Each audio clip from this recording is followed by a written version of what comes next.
KTV Originals।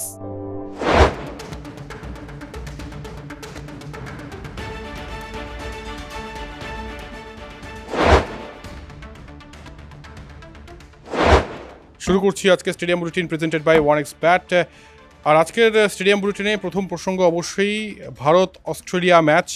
Bharat জিতেছে 24 রানে। একটা সময় মনে হচ্ছিল যে হয়তো ট্রেভিস হেড আবারও ম্যাচটা বের করে নিয়ে যাবে, কিন্তু অবশ্যই শেষে ত্রাতা হয়ে জসপ্রীত বুমরা দেখা দেন এবং আকসার প্যাটারের সেই ডিপ ব্যাকওয়ার্ড স্কয়ার লেগের ক্যাচ। এই ম্যাচ নিয়ে আলোচনা করব।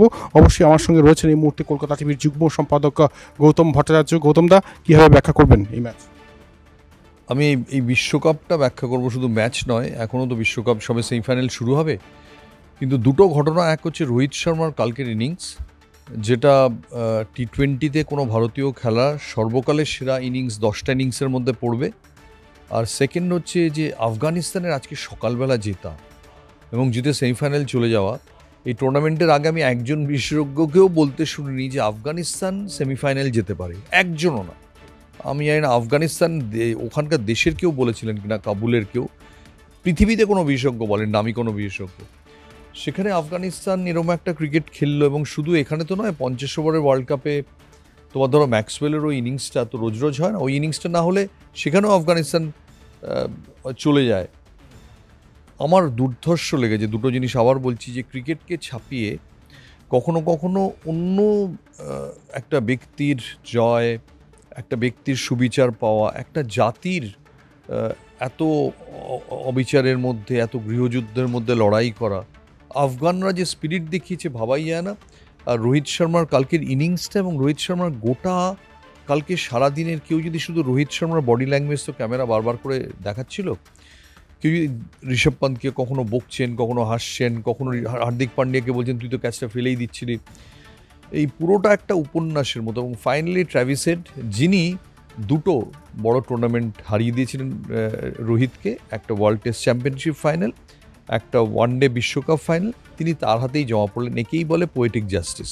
একেবারেই পোয়েটিক জাস্টিস। এবং রোহিত শর্মার একদম কি বলবো, একটা অতিমানবিক ইনিংস। 42 বলে 92 রানের একটা ইনিংস, এবং অবশ্যই এতগুলি 4 এতগুলি 6 যখন খেলছিলেন মনে হচ্ছেন 41 বলে 92, মাফ করবেন। আর রোহিত শর্মা এরকমই, মানে যখনই রোহিত শর্মা ব্যাটিং করে তখন একদম নিজের ফ্লোতে থাকে। আর একটা সময় ইন্ডিয়ান টিম 52 করেছিল, রোহিত শর্মা ব্যাটিং 50।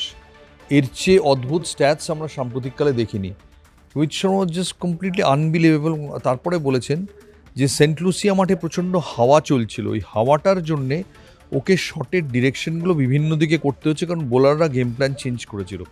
যারা নতুন টি-20 ক্রিকেট খেলছে আমাদের দেশে, এখানে তারা কাবাদ স্টেডিয়ামে খেলে, হাওয়াটা এত ফ্যাক্টর হয় না। এই হাওয়াটা যখন আসে ওইরম লেভেলে এত জোরে, তখন সেটার সঙ্গে অ্যাডজাস্ট করা, সেই অনুযায়ী নিজেকে বদলানো, এগুলো শেখার মতো। এবং সেটা যে রোহিত শর্মা দেখিয়েছেন, এটা খুব অনুকরণযোগ্য, এবং এগুলোই কিন্তু টি-20 টেক্সট বুকে শেখানো উচিত ভারতীয় ক্রিকেটারদের। একেবারে মানে আসল সময় জ্বলে উঠেছেন রোহিত শর্মা। একটা ক্যাচ নিয়ে হইচই পড়ে গিয়েছে আকসার প্যাটেল, ডিপ ব্যাকওয়ার্ড স্কয়ার লেগে মিচেল মার্শের একটা অসাধারণ ক্যাচ নিয়েছেন। One of the turning points অবশ্যই এই ম্যাচের। কি বলবো, অ্যাবসলিউটলি ম্যাচের টার্নিং পয়েন্ট। মিচেল মার্শ ওই সময় যেরকম মারমুখী হয়ে গিয়েছিলেন, ম্যাচটা নিয়ে চলে যেতেন। উনি আর ট্র্যাভিস হেড দুটো ক্যাচ পড়েছিল ওই সময়, একটা ফেললেন ঋষভ পান্ত, একটা আর্শদীপ নিজের বোলিংয়ে। সেই সময় যে ক্যাচটা নিলেন ভাবাই যান। এবং কালকে মনে রাখতে হবে, ম্যাক্সওয়েল জাডেজাকে একদম খেলতে পারেন না। জাডেজার মানে একদম জাডেজার খদ্দের হলেন ম্যাক্সওয়েল। তিনি যখন ম্যাক্সওয়েল নামলেন সঙ্গে সঙ্গে রোহিত শর্মা তাকে নিয়ে এলেন, ওয়েট করছিলেন কখন ম্যাক্সওয়েল নামবেন। এবার সেই সময় ম্যাক্সওয়েল কিন্তু প্রথম বল থেকে চালাতে শুরু করেন জাডেজাকে, প্রথম বলটা 6, তারপরে বলটা 4। সেই অবস্থা থেকে ওই ক্যাচটা যদি না হয় তাহলে কিন্তু মোমেন্টামটাই শিফট হতো না, এবং এই প্রেশারটা তৈরি হতো না। কাজে ভীষণ ভীষণ ইম্পর্টেন্ট ছিল ওই ক্যাচটা। আর বুমরাও কিন্তু কালকে ফার্স্ট স্পেলে এসে মার খেয়ে গিয়েছিলেন।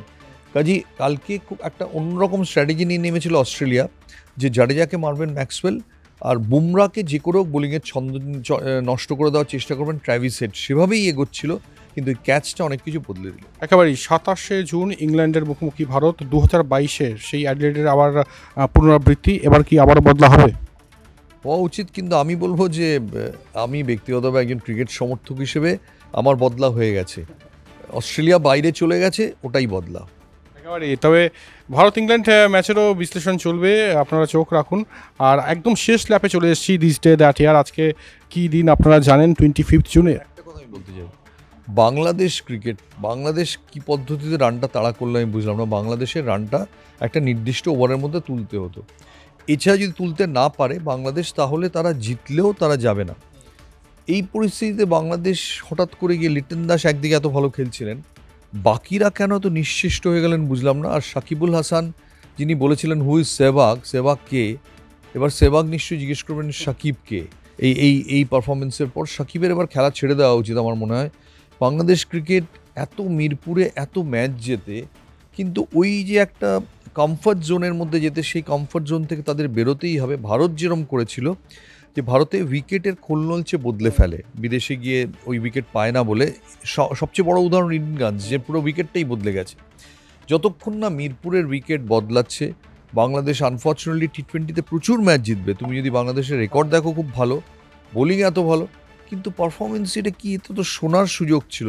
আর যে দেশের প্রধানমন্ত্রী স্পোর্টসে এত উৎসাহী, তিনি ক্রিকেটে সব রকম লগ্নি বলো, মনোযোগ বলো, সব রকম দিচ্ছেন, বোঝাই যাচ্ছে যে হয় প্লেয়ার উঠছে না, এবং বোর্ডটা যারা চালান তারা অনেক বছর হয়তো খুব ভালো চালিয়েছেন, কিন্তু এবার তাদেরও সময় হয়েছে নতুন রক্ত আনার। একদমই নতুন কিছু করতে হবে বাংলাদেশ ক্রিকেটকে, এবং অবশ্যই হয়তো সাকিব তার সেরা সময় পার করে এসছেন, এবং বিগ ম্যাচ টেম্পারমেন্ট বলে যে বিষয়টা, সেটাও কিন্তু দেখা যায়নি সাকিব আল হাসানের মধ্যে, এবং ডিফেন্সিভ অ্যাপ্রোচ বাংলাদেশের, যার জন্য আজকে কিন্তু হার, মানে জয়ের জন্য, মানে সেমিফাইনালে যাওয়ার জন্য চেষ্টাই করেননি বাংলাদেশ ক্রিকেটাররা। Stadium bulletin presented by one x bet. One x bet download করছেন তো? আমরা প্রসেসটা আপনাদের দেখিয়ে দিচ্ছি কিভাবে ডাউনলোড করতে পারবেন। লিংক যদি থাকে, লিংকে ক্লিক করতে হবে। তারপর একটা ইন্টারফেস দেখা যাবে। অ্যান্ড্রয়েড আর iOS এর জন্য আলাদা আলাদা লিংক থাকবে। যেটা দরকার সেটাতে আপনি ক্লিক করবেন। তারপর আপনাকে ডাউনলোড অপশন দেখাবে। ডাউনলোডের পর ওপেন অপশন দেখাবে। ওপেন অপশনে ক্লিক করুন। তারপর ইনস্টল অপশনে ক্লিক করুন। ইনস্টল হয়ে যাওয়ার পর ওপেন করুন। তারপর অ্যালাউ করুন। এরপর আপনাকে রেজিস্ট্রেশন করতে হবে। রেজিস্ট্রেশনের জন্য সবার আগে আপনার ফোন নাম্বার দিতে হবে। তারপর নেক্সট করতে হবে। এরপর ক্যাপচা ফিল আপ করতে হবে। ফিল আপের পর কনফার্ম করতে হবে। এরপর ডিপোজিট আর কন্টিনিউ অপশন আসবে। আপনাকে ডিপোজিটে ক্লিক করতে হবে। প্রথম ইউপিআইতে গিয়ে পেড করতে হবে। স্ক্যানার দেখতে পাবেন। পেড করার পর আপনি খেলতে পারবেন। এরপর যেটার কথা বলছিলাম, যে দিস ডে দ্যাট ইয়ারে 25 জুন 1983-তে এই দিনেই কপিল দেবের অধিনায়কত্বে আজ ভারত ওয়েস্ট ইন্ডিজকে হারিয়ে প্রথমবারের জন্য বিশ্বকাপ জিতেছিল। ভারতীয় ক্রিকেটের ইতিহাসের রেড লেটার ডে কীভাবে স্মৃতিচারণা করবেন? 83 তো ভারতীয় ক্রিকেটে একটা মহাকাব্য হয়ে গেছে, এবং 83 এখন যখন বারবার করে অনুষ্ঠান হয় 83, ওদের সব গল্প মনেও নেই। 83 কথা কেউ কি মনে রাখতে পারে? আমরা কি মনে রাখতে পারি 83-তে অমুক সময় আমরা কি করছিলাম? কিন্তু সেগুলো ঘেটে ঘেটে ওদের গল্পগুলো বার করতে হয়, লোককে বলতে হয়। 83টা এমন একটা, ওই আবার বলছি যে নাদিয়া কোমানেচি বলেছিলেন যে আমার পরে জিমন্যাস্টিক্সে 10/10 অনেকে করেছে, কিন্তু আজও লোকে বলে যে মন্ট্রিয়ালে যখন নাদিয়া 10-এ 10 করেছিল, সেই সময় আমি কি করছিলাম আজও মনে করতে পারি। 83-র 25শে জুন কে কী করছিল, যারা আজকে বয়স্ক, যারা সেই সময় তাদের একটা নির্দিষ্ট বয়স হয়েছে 15 কি 16 এবং তার থেকে উপরে, তারা সবাই মনে করতে পারেন ওই সময় তারা কে কী করছিলেন। এটাই 83-র সবচেয়ে বড় শ্রেষ্ঠত্ব। একদমই সেই 83-র, মানে আমি হইনি, আমি তখনও আসিনি, সো একদমই। তবে আজকের দিনটা সেলিব্রেট করা যেতেই পারে, কারণ এই দিনেই কিন্তু ভারত প্রথমবারের জন্য বিশ্বকাপ জিতেছিল, এবং পরবর্তী যে জেনারেশন সচিন, সৌরভ, লক্ষ্মণ, এই দিনটা না হলে হয়তো তারাও হতেন না।